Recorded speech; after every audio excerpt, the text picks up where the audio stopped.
Hey, it's Mark Ferguson with Investor More, and I'm standing outside a rental property I've owned for about 10 years now.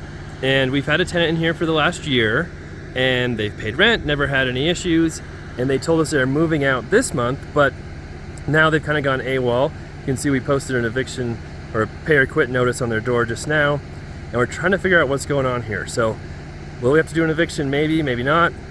Not sure, but just seeing some strange stuff here, like dog was in the yard yesterday. We stopped by and it sure looked like he lived here. I don't see the dog now, which is good, but there's stuff in the yard.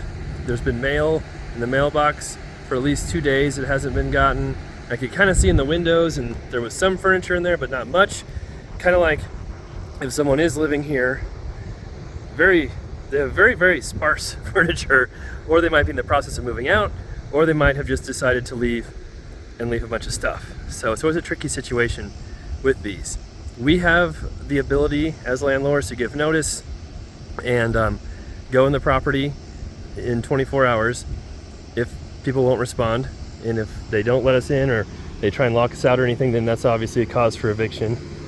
But it's very weird. We've sent them a text message, called them, nothing, and before they've always been pretty quick to respond to us. So we'll see, I guess, what happens here in the next day. Probably stop by here again and see if that notice is still up. That's a really good sign to see if someone is living here or not.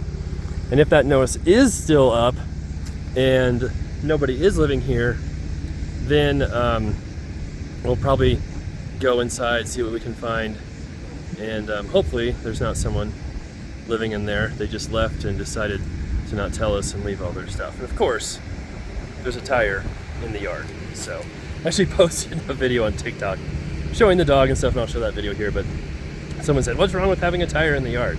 Like, well, obviously you don't know my channel very well and my history with tires, but I normally just don't keep random tires in my front yard. And she's like, well, I do. They're fun for my kids and dogs to play with. I'm like, okay then, I guess I was mistaken. We should all have random tires in our front yard. So we'll see what happens with this. It's been a great property. I paid $133,000 for it. I think it was in 2014. It's probably worth over $400,000 now. And hopefully, we remodeled it a couple of years ago before the new tenant moved in.